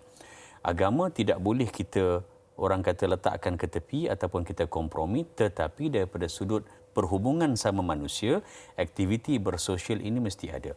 Tapi bagaimana dalam media sosial kita berhadapan dengan yang ghairil muslimin, dengan orang-orang yang bukan Islam, sama ada orang ini mereka yang menunjukkan penentangan terhadap agama ataupun mereka ini yang mungkin sekali-sekala cynical, sekali-sekala dia cuba untuk menunjukkan bahawa Islam ini begitu begini dan sebagainya. Apa tindakan kita bila kita melihat status? Kadang-kadang dia bukan kawan kita pun, tapi dia masuk dalam kita punya wall, dalam dinding kita itu kerana dia punya siaran adalah siaran yang umum, public dan sebagainya. Ada beberapa cara. Yang pertamanya adalah dengan kita mengasingkan diri dan mengisytiharkan bahawa diri kita ini kita berlepas tangan daripada apa yang mereka buat. Jangan sesekali menunjukkan bahawa status mereka itu, cara mereka yang mereka tunjukkan yang bertentangan dengan agama, kita kena ada rasa al-bara'ah. Kita kena melepaskan diri kita, kita mensucikan diri, kita langsung kita kondon, kita tidak kondon. Jangan sesekali kita nampak status kita itu, jangan sekali-kali nampak macam seakan kita cenderung ataupun kita nak ambil hati dia dan sebagainya. Itu had yang kena ada. Kalau sekiranya statusnya tentang yang umum, yang biasa, tidak mengapa. Tapi kalau statusnya berkaitan tentang kemuliaan agama, tentang akidah, tentang cynical terhadap ibadah umat Islam, maka kita kena ada al-bara'ah. Kita kena lepaskan diri kita dan tunjukkan pada dia, look, I'm not in any way following this, I'm not in any way agree with this. Itu prinsip kita Ustaz. Prinsip kita. Dan ini sesuai dengan firman Allah Subhanahu wa taala. Lihat dalam surah Al-Mumtahanah ayat 4, a'udzubillahi minasyaitonirrajim, inna bura'u minkum, kami berlepas tangan daripada kamu, kami mensucikan diri, kami tak terlibat dengan apa yang kamu buat, wa mimma ta'buduna min dunillah. Kalau kamu buat menunjukkan penyembahan-penyembahan ataupun aktiviti yang selain daripada Allah, kita kena tunjukkan prinsip kita. Kita tak follow. Kita bersama dengan dia masih berkawan, tetapi prinsip kita itu boleh tunjukkan dengan dua cara. Satu, kita jangan like. Kedua, kita masuk di dalam wall dia dan kita menyatakan ini pendirian kita dan pilihlah perkataan-perkataan yang baik. Jangan hentam dan juga gunakan perkataan-perkataan yang kasar. Lihatkan dalam Al-Quran. Fir'aun tu yang mengaku dirinya Tuhan, artinya kejahatan yang paling teruk sekali, paling tinggi. Sejahat-jahatnya contoh. Tapi bila Allah Subhanahu Wa Taala nyatakan pada Nabi Musa alaihi salam dan juga saudaranya Nabi Harun alaihi salam, dia kata apa? Idhaba ila Fir'aun, kamu berdua pergilah pada Fir'aun wa qula lahu qawlan karima. Dan hendaklah kamu berdua Musa dan Harun alaihi wassalam bercakap, sampaikan dakwah kepada orang yang mendakwa dirinya itu Tuhan dengan perkataan yang karim. Maksud karim ini mulia. Mulia artinya dakwah, artinya tunjukkan, buktikan kepada dia, bukan puji Fir'aun, tapi tunjukkan kepada dia yang Allah itu karim. Allah itu lebih hebat. Yang kedua, cara kita adalah dengan kita menunjukkan ketegasan kita bahawa kita tidak suka. Tunjukkan yang kita tidak suka dan tidak bersetuju dengan apa yang dia lakukan. Lihat dalam surah Al-Maidah ayat 49. Allah Subhanahu Wa Taala menyatakan wahdharhum an yaftinuka an ba'di ma anzalallahu ilaik. Hati-hati dengan mereka ini dan berikan peringatan kepada mereka bahawa I'm sorry brother, I'm sorry bro. Contohnya kalau dia orang putih lah kan, mak saleh ke minah salihah ke, ataupun apa sahaja agamanya selain daripada Islam, bagi tahu minta maaf, saya tidak bersetuju kerana kita perlu jaga pandangan lain. Saya tidak bersetuju kerana Islam sebenarnya begini. Pernyataan ini sebenarnya dibuat secara umum, dia tidak akan memberikan sebarang kesan yang buruk. Bahkan dia akan jadi buka ruang untuk subhanallah hidayah dari Allah Subhanahu Wa Taala. Ketiga, syaratnya adalah mesti ada hazar. Kita ini kena ada rasa hazar, rasa hati-hati, rasa sentiasa berwaspada dengan kelicikan, sinikal cara mereka mengeluarkan perkataan. Takut-takut kita tersuka ataupun like pada benda-benda yang sebenarnya memberikan penghinaan kepada orang Islam, penghinaan kepada agama Islam dan sebagainya. Lalu hazar kita itu penting kerana ini akan menjadikan kita sentiasa, orang akan lihat yang kita jaga persahabatan walaupun berlainan agama, tapi dalam masa yang sama dia nampak, oh dia ni sampai bab ni dia tak boleh. Saya teringat masa saya berada di UK dahulu, jawapan daripada seorang student, dia tahun 3 pada ketika itu di Cardiff University. Dia pergi ke field trip bersama rakan-rakan, naik bas. Dia seorang saja orang Islam dalam bas tu. Bila orang putih ni pergi field trip, dah habis tugasan mereka, kajian lapangan, on the way balik tu mereka singgah di bar nak minum-minum. Pada mereka minum itulah umpama sesi ngeteh, teh tarik kita lah, ataupun ngopi. Sampai pada dia kata, why don't you drink? It's just a drink. Kan? It will not be intoxicated to you. Contohnya lah kan. It's just a drink. Dia minum saja untuk kita bersosial agar senang kan. So jawapan yang dia berikan dan dia beritahu pada saya, student ni bagus. Dia kata, I choose not to drink.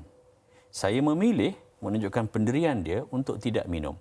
Lalu dia order air yang non-alkoholik untuk minum sama dengan mereka, pegang gelas yang sama. Saya juga banyak hadir majlis-majlis yang sebegitu yang saya pegang, tapi saya ambil lah fresh orange ke, ambil water ke, yang mereka itu ambil dengan air yang alkoholik. Artinya tunjukkan kita boleh bersama dengan mereka, tapi kita hazar, kita hati-hati, dan dalam masa yang sama tanpa bercakap pun Dai Aiman, tanpa kita bersyarah cerita alkohol ni tak bagus lah. So bila kata I choose not to, orang putih ni ataupun orang-orang yang free thinker, mereka sangat-sangat menghormati bila kita buat suatu perkara itu atas pilihan kita sendiri. Open. Dia akan hormat. So we choose to be vegetarian. Kita memilih untuk jadi vegetarian, dia akan hormat. Dia tak akan bagi pada kita makanan yang berbentuk daging dan sebagainya sebab penghormatan itu ada. Dia memilih untuk makan makanan Muslim meal atau Muslim food dalam kapal terbang dan sebagainya, itu juga yang sama. Dan yang seterusnya adalah kita perlu sentiasa, walaupun kawan kita itu di media sosial, siapa-siapa yang bagi status dia bukan orang Islam, kita mesti sentiasa mengamalkan keadilan. Kita kena adil. Kita kena adil dengan dia kerana mungkin dia buat itu dalam keadaan dia tidak tahu. Cara kita tegur orang yang bersalah dalam keadaan dia tahu itu salah, dengan orang yang mengeluarkan statement tapi dia tak tahu, dia lain. Maka caranya itu lebih pada memujuk, caranya lebih dengan cara memberikan pautan-pautan yang lain. Yang ini bagus. It's good for you to read this. I'm not in any position to answer or to respond. Contohnya, kita kata kita bukanlah ulama, tapi I have some links that might be useful to you. Bagi Third pada party, dia. saya. Third party juga. Lalu ini menggunakan media sosial juga, dia akan menjadikan kita adil di dalam menyampaikan dakwah. Takut kita jawab, kita tak ada ilmu. Kita jawab, tak kena apa yang dia nak. Bukan position kita. Bukan titik sentuh benda yang dia tak puas hati Ya. tadi itu. Tapi kita gunakan cara lain berdasarkan firman Allah Subhanahu Wa Taala dalam surah Al-Maidah. Lihat pada ayat yang ke-8. وَلَا يَجْرِمَنَّكُمْ شَنَآنُ قَوْمٍ عَلَىٰ أَلَّا تَعْدِلُوا i'dilu huwa aqrabu littaqwa. Bersifat adil lah, kerana adil ini mendekatkan kamu kepada ketakwaan pada Allah Subhanahu Wa Taala. Saya cukup teruja dengan apa yang Ustaz sebutkan sebentar tadi, nak menunjukkan bahawa Islam ini ada prinsip saya. Ya. Yang pertama tadi Ustaz sebutkan walaupun dengan Firaun cakaplah dengan baik-baik. Yang keduanya kita berpegang pada prinsip akidah Islam, yang mana perkara tersebut kita kena jaga betul-betul.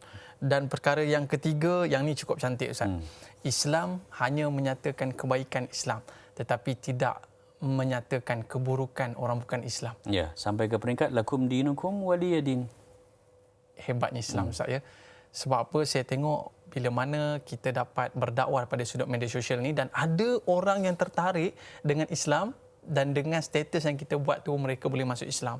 Alangkah besarnya pahala. Sebab Ustaz, ada di antara status yang kita buat di Facebook, kawan kita yang bukan Islam like Ustaz. Ya, ramai. Saya experience it a lot, menghadapi situasi yang sebegitu. Subhanallah, ramai. Yang Islam tak like tau. Yang bukan Islam yang like. Subhanallah, kita lihat. Ada komen juga saya. Ada. Dan inilah perkara positif yang kita nak dalam kita bersosial di media sosial. Baik Ustaz, kita ada sahabat kita, Romli Ali di Facebook. Assalamualaikum Ustaz, Dai dan semua kru yang bertugas. Soalan saya, ada buruk dan baiknya media sosial dan apa pandangan Ustaz tentang rumah tangga yang berantakan, cerai-berai dan bermasam, perkara termasuk berita palsu yang disebarkan. Mohon pencerahan Ustaz, terima kasih. Ini yang selalu berlaku saya bila dah ada grup reunionnya, berjumpa balik sekolah rendahnya, sekolah menengah, kekasih lama Ustaz. Ya. Mungkin ada sesuatu yang boleh dikongsikan daripada Ustaz. Baik.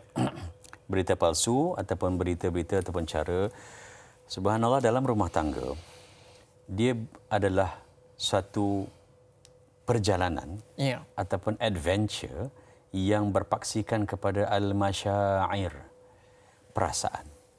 Menjaga perasaan itu adalah merupakan satu amanah dan dalam masa yang sama ada cabaran harian untuk kita lakukan. Nabi SAW telah berpesan kepada kita dalam terlalu banyak hadis berkaitan tentang bagaimana sesebuah rumah tangga bila ada isu ataupun ada isu dari luar masuk, bagaimana cara kita untuk mengendalikannya agar ia sentiasa menjadikan suami dan isteri itu berada dalam ruang lingkup, suasana, muamalah mereka itu tidak diganggu-gugat oleh perkara-perkara yang luar. Pertama, saya mencadangkan bahawa apa-apa sahaja yang berlaku dalam rumah, dia kekal dalam rumah. Apa-apa sahaja yang berlaku di dalam bilik suami isteri itu, ibu ayah itu, dia kekal dalam bilik itu sahaja. Dia rumah itu mungkin ada 10 bilik, tapi kalau itulah bilik untuk suami dan isteri, maka di situlah sahaja, dia tak boleh pergi. Tak bawa keluar. Kepada keluar. Apatah lagi kalau tak boleh dalam rumah lain, apatah lagi ke media sosial. Kedua, bagi suami ataupun isteri, cara untuk mengelakkan berlakunya sebarang bentuk khilaf di dalam rumah tangga, agar kita tidak menyalurkan rasa tidak puas hati kita itu kepada media sosial. Hatta kita perlu memilih kalau kita rasa perlu kepada orang agamawan ataupun orang lain, pihak yang ketiga yang kita nak tanya pendapat. Itu pun kena pilih juga. Jangan sampai ke peringkat bahawa benda ini akan menjadi publik juga akhirnya nanti.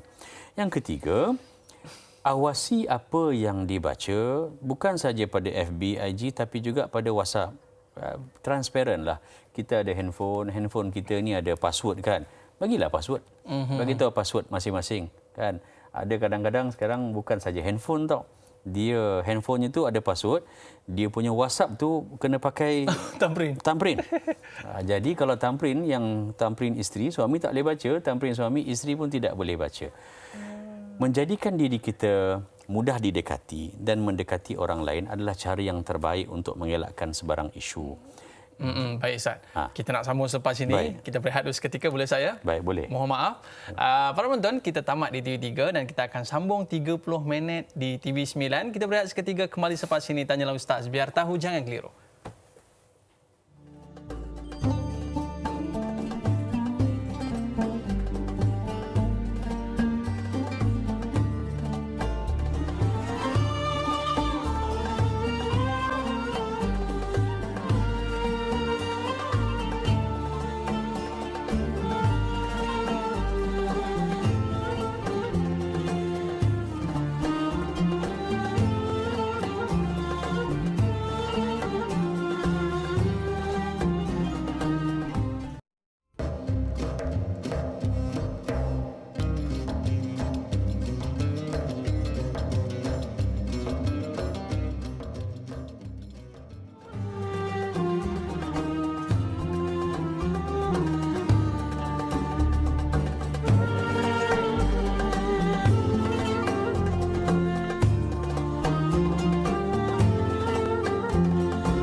Alhamdulillah, kembali dalam Tanyalah Ustaz, biar tahu jangan keliru. Terima kasih para penonton atas kesetiaan anda semua. Dalam topik perbincangan kita pada hari ini, akhlak, dilema sosial. Kita bersama dengan Al-Fadhil Ustaz Muhammad Efrino Johari. Banyaklah kita perkatakan sebentar tadi dan kita ada tergantung sikit tadi Ustaz.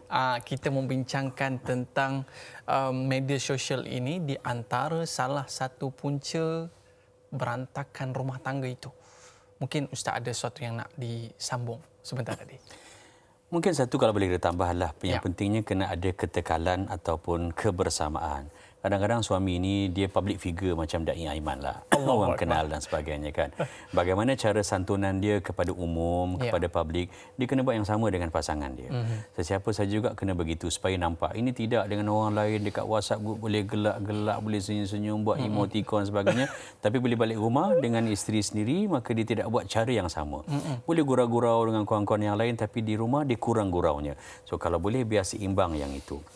Orang lelaki, cabaran paling besarnya adalah untuk suami ini untuk memastikan bahawa dia sentiasa melakukan perkara-perkara yang menjaga maruah isterinya. Kerana itu digambarkan dalam hadis baginda sallallahu alaihi wasallam, antara benda-benda yang dilarang oleh lelaki buat, pertamanya ialah la tuqabbih. Jangan kamu dalam erti kata memburuk-burukkan isteri kamu. Cerita pada orang keburukan ataupun kelemahan isteri. Satu. Yang keduanya adalah wala, dalam masa yang sama jangan kamu memburuk-burukkannya ataupun menjadikan mukanya itu, mengatakan bahawa mukanya, fizikalnya itu berbanding orang lain, itu juga tidak dibenarkan. Kalau ada sebarang dispute matters, benda-benda yang tidak dapat diselesaikan secara persetujuan bersama, biar dia berada dalam rumah saja, tidak di luar. Isteri pula cabarannya itu untuk mendapat syurga Allah Subhanahu Wa Taala ialah dengan mentaati suaminya. Betul. Maka apa saja yang berlaku, dia kena pastikan bahawa dia sentiasa meletakkan suaminya itu yang paling atas. Dia bekerja, dia berkerjaya, dia pegang jawatan yang tinggi di pejabat kot dalam organisasi dia. Tapi bila balik ke rumah, dia kena ingat bahawa dia mempunyai suami. Selagi ini dipegang, insya-Allah dia akan memberikan rasa tenang bagi orang yang berhadapan dengannya dan juga apatah lagi dengan pasangannya itu sendiri. Berkasih sayanglah dengan cara yang Allah Subhanahu Wa Taala berikan.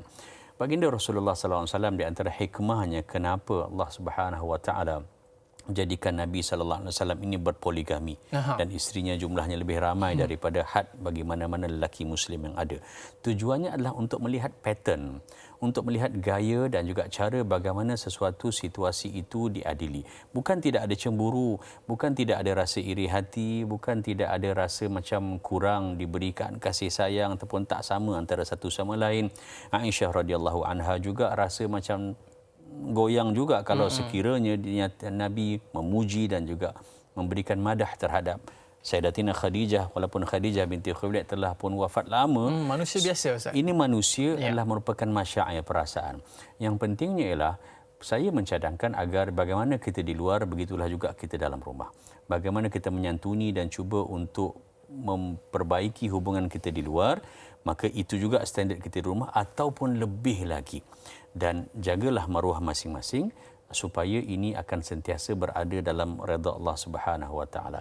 Kalau ini boleh dibuat, maka tidak ada rumah tangga yang tidak diuji. Subhanallah. Yang terbaik untuknya adalah untuk kita move forward. Kalau suami pernah melakukan kesalahan, maka isteri seboleh mungkin, kalau ada isu-isu yang lain yang dia tidak ungkit lagi benda yang dulu. Ini tidak, saya ingat dulu 2 Februari 1999, 21 tahun dulu tu. Maka you buat ini, you buat itu, you buat ini. Elakkan daripada mengungkit. Dan suami juga elakkan daripada menggunakan suaranya ataupun fizikalnya untuk memenangi satu-satu pertikaian, memenangi satu-satu masalah dan sebagainya ataupun mencari jalan singkat untuk menyelesaikan masalah. Tolak ansur ini, dia kita kahwin berapa lama sekalipun, pasti akan ada benda yang suami suka, isteri sampai bila pun dia tak suka benda tu. Yang isteri seronok benda suka benda ni, yang suami kata aku tak boleh makan benda ni. So perbezaan akan sentiasa ada. Ya. Tetapi yang terbaiknya adalah untuk kita bersetuju pada benda-benda yang kita tak setuju ataupun kita tidak sama. Dia suka warna merah, kita suka warna kelabu, fine. Maka kita juga kena sediakan sedikit ruang kat hati kita, ada kelabu ni. Ataupun ada merah ni. Begitulah lebih kurang maksudnya. Tan Sri Ramli pun dia sebut apa Ustaz? Isteri tua merajuk, balik ke rumah isteri muda. Tapi kalau kedua-dua merajuk Ustaz, kita selesai baik-baik Ustaz.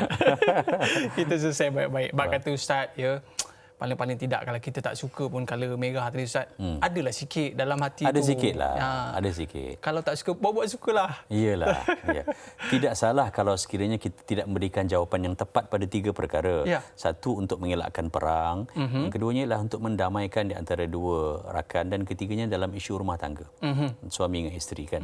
Tak ada benda lah kita nampak kebaikan suami ni, kita nak ceritakan pada isteri supaya isteri itu cool down kan. Ceritalah juga. Kerana itu tidak dianggap sebagai menipu.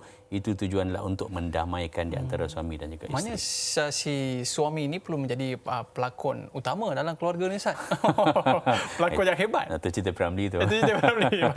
Kita ada soalan bersama sahabat kita, Muhammad Faizal bin Ahmad di Facebook.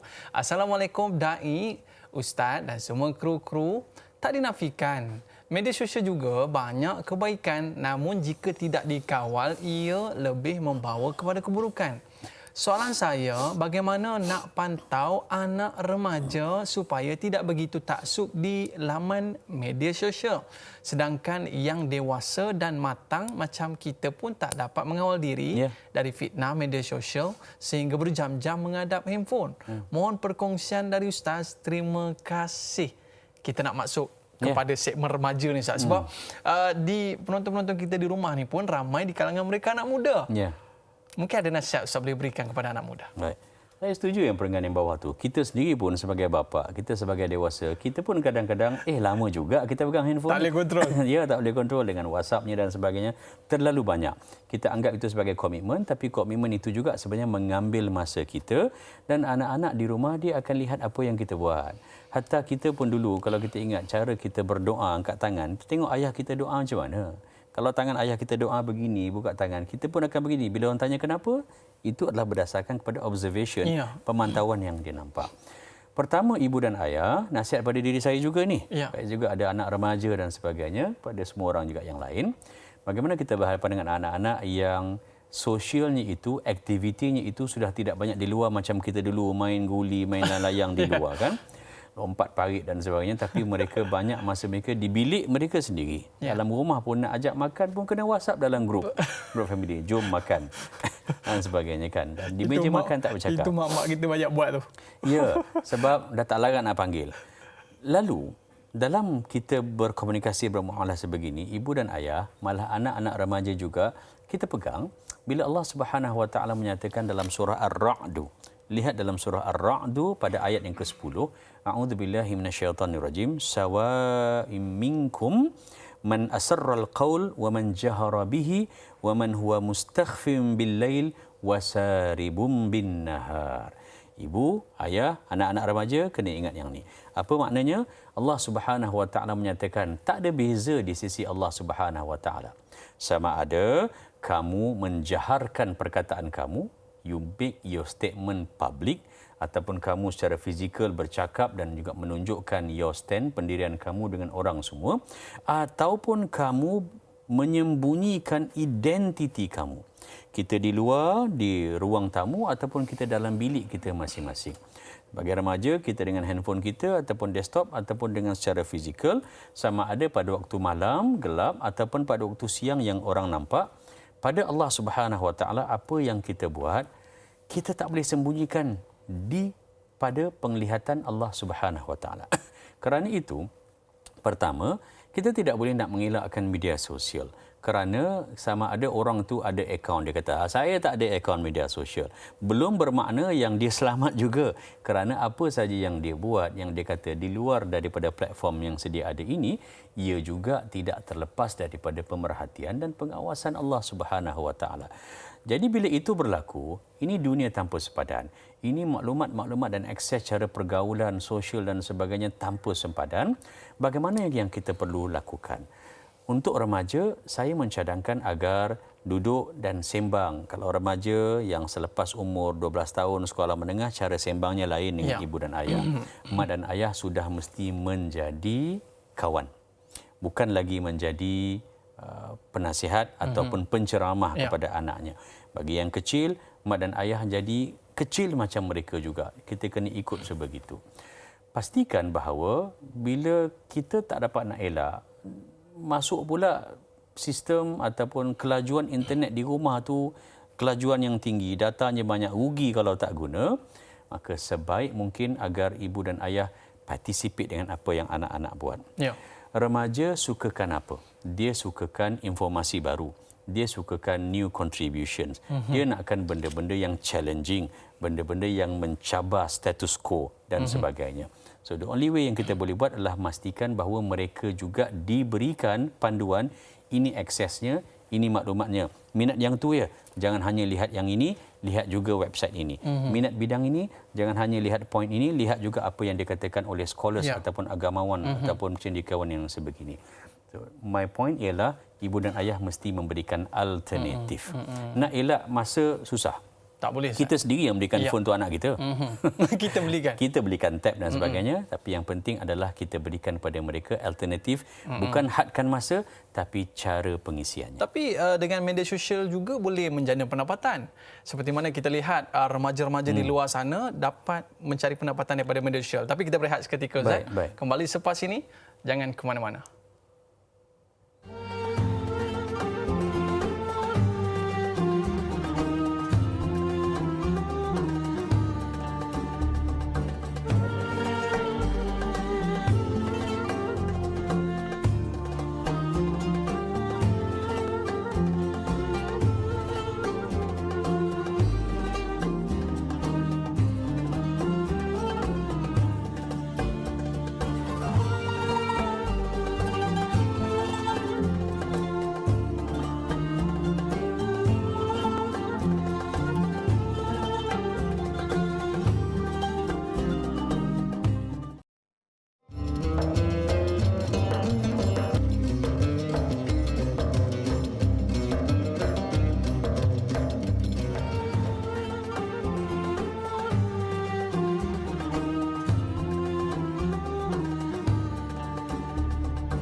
Remaja, jangan mudah terpedaya oleh hasutan dunia yang bisa merosakkan hidupmu.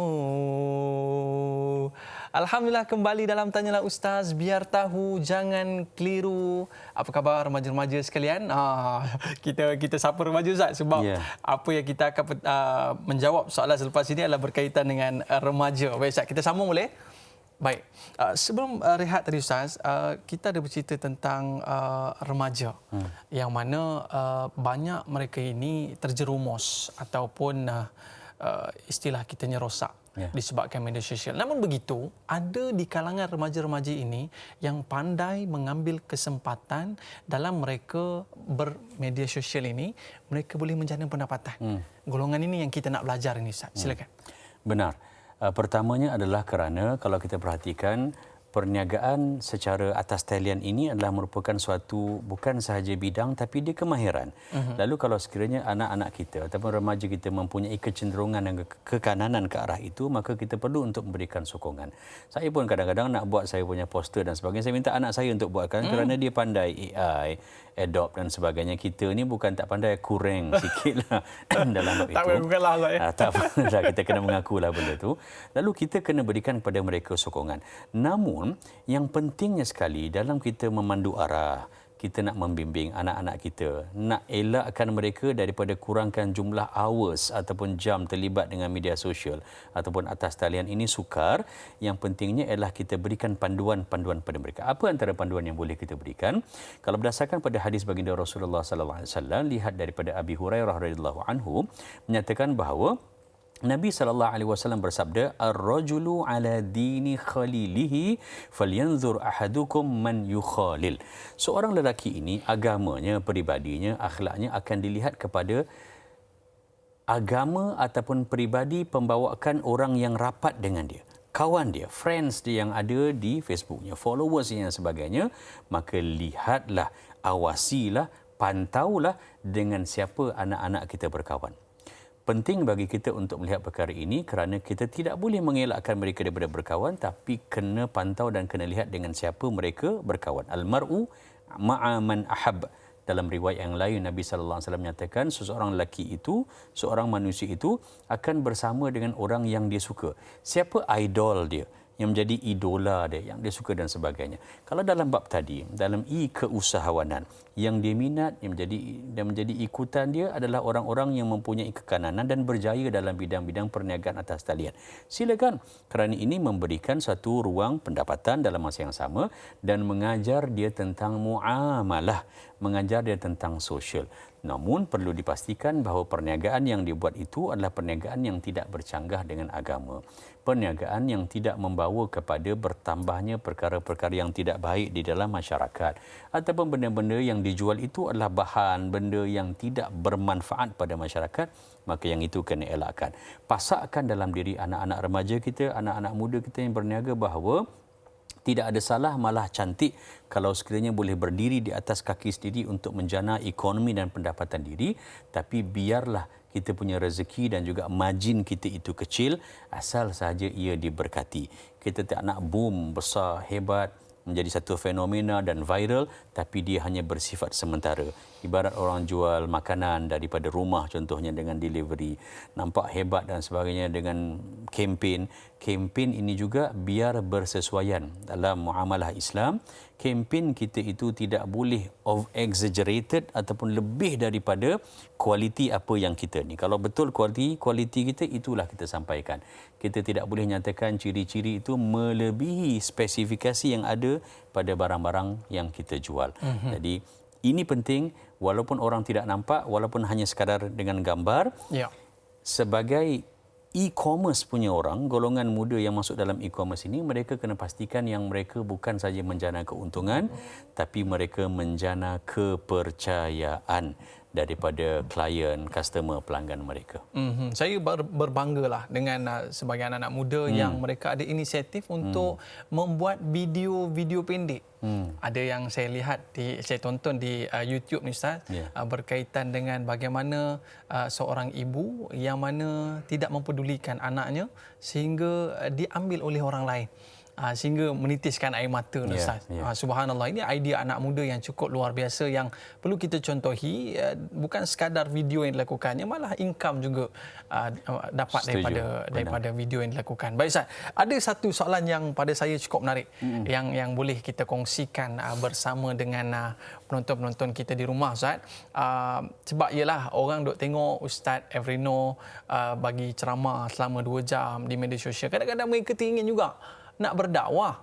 Tetapi sahabat kita ni Syarah Rasyid Cik ada soalan nak diberikan kepada Fadil Ustaz. Baik. Assalamualaikum Ustaz dan Da'i. Bagaimana cabaran dakwah Islam di alam cyber? Apa yang perlu kita lakukan sebagai umat Islam terhadap apa jua berita yang disebarkan di media sosial? Adakah perlu bertabayun terlebih dahulu di mana kebanyakan orang seakan berlumba menjadi orang pertama terpantas, terus forward dan dalam berkongsi suatu maklumat berita? Mohon penjelasan Ustaz. Terima kasih. Baik Ustaz, sebagai soalan terakhir dan juga konklusi pertemuan kita pada hari ini. Baik. Terima kasih pada yang bertanya, Dai Aiman, dan semua benar. Menjadi orang yang pertama, yang paling laju bukanlah bermakna kita yang paling akan dapat keberkatannya. Lebih-lebih lagi pada berita di media sosial ini yang kita tidak mempunyai maklumat. Apatah lagi kalau boleh saya cadangkan, kalau bidang ataupun isu yang dipaparkan itu, sebelum kita nak share ataupun kita nak nilaikan, kita forwardkan kepada orang lain, yang pertama kita kena lihat bahawa adakah ini merupakan suatu pernyataan yang make sense. Pernyataan ini ma'qul ataupun tidak. Adakah ini merupakan pernyataan yang bersifat boleh diterima akal? Satu, kalau sekiranya okey, maka silakan. Yang kedua, kalau sekiranya ia adalah merupakan pernyataan-pernyataan yang berlandaskan kepada dalil naqli, ayat Quran dan juga hadis, datang daripada sumber ataupun daripada pemilik akaun yang kita dah kenal dan kita dah tahu track recordnya okey, maka silakan. Nak laju untuk forward pun tidak masalah kerana kita berlapang dada dan kita yakin yang kita sampaikan itu betul. Tetapi kalau maklumat itu maklumat yang bersifat umum, kita pun tak berapa biasa dengan tajuk ini. Tajuk ini di luar daripada kemampuan kita. Kita pun tak tahu benda ini betul ataupun tidak. Maka biarlah kita sampai ke peringkat bukan sekadar tak menjadi orang yang pertama yang sebarkan, kita jadi orang yang tak menyebarkan pun tak apa. Kerana dikhawatiri bila kita sebarkan itu, orang yang mula-mula mengeluarkan atau mencetuskan sesuatu status, dia punya friends dan followers dia berbeza dengan rakan-rakan kita di maya dan nature rakan-rakan followers kita di maya kita sendiri.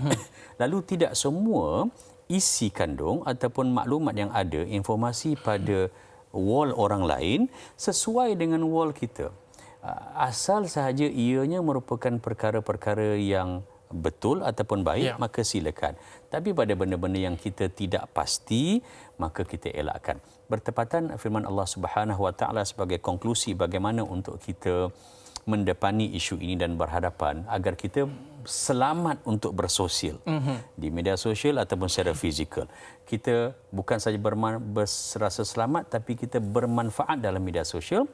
Allah Subhanahu Wa Taala berfirman dalam surah Al-Isra, lihat pada ayat yang ke-36, A'udzubillahi minasyaitonirrajim, wala taqfu ma laysa laka bihi ilm, inna sam'a wal basara wal fuada kullu ulaika kana anhu mas'ula.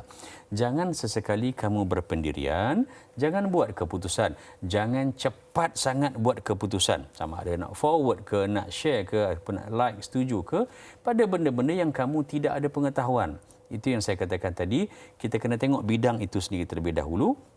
Kenapa kita perlu untuk tabayun? Sebab dalam ayat ini disambung, sesungguhnya pendengaran, penglihatan dan hati, alat-alat untuk kita menakul dan juga memastikan berita itu mesti menjalankan kewajipan dan tanggungjawabnya terlebih dahulu. Apa yang kita dengar, apa yang kita lihat, apa yang kita rasa, macam tak betul je benda dan sebagainya, maka elakkan daripada menjadi orang yang pertama. Tak semestinya yang pertama itu yang paling hebat.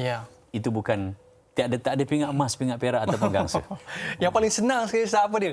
Yang paling senang sekali setiap pagi buka Facebook, tanyalah Ustaz Studio 3, tekan butang like, tekan butang kongsi, semua dapat manfaat dalam pertemuan kita ini. Ustaz, sebagai yang terakhir mungkin Ustaz boleh memimpin doa kita, silakan. A'udzubillahi samiil alim minasyaitonir rajim. Bismillahirrahmanirrahim. Alhamdulillahi rabbil alamin wassalatu wassalamu ala asyrafil anbiya'i wal mursalin wa ala alihi wa sahbihi ajma'in. Radina billahi rabba wa bil islami dina wa bi Muhammadin nabiyya wa rasula. Rabbana taqabbal minna salatana wa qiyamana wa siyamana wa ruku'ana wa sujudana wa takhashu'ana wa ta'abbudana wa taqarrubana wa tadarru'ana wa tammim taqsirana ya Allah ya arhamar rahimin. Rabbana atina fid dunya hasanah wa fil akhirati hasanatan wa qina adzaban nar wa qina adzaban nar wa qina adzaban nar. Wa sallallahu ala sayyidina Muhammad wa ala alihi wa sahbihi wa sallim walhamdulillahi rabbil alamin. Taqabbalallahu minna wa minkum. Minna wa minkum taqabbal ya karim. Terima kasih Al-Fatihah Ustaz, banyak yang kita belajar pada hari ini dan jangan lupa kita amalkan. Ada rezeki kita jumpa lagi Ustaz. Para penonton sekalian, jangan lupa esok temu janji kita bersama dengan sahabat saya Dai Anas bersama panel Prof Madya Dr. Muhammad Suki Othman dalam topik akidah cukup menarik, mati itu benar. Saya Dai Aiman, mohon maaf di atas lanjur kata, terlajak bicara, like dakwah, share ilmu. Assalamualaikum warahmatullahi wabarakatuh. Terima kasih Ustaz. Terima kasih kembali.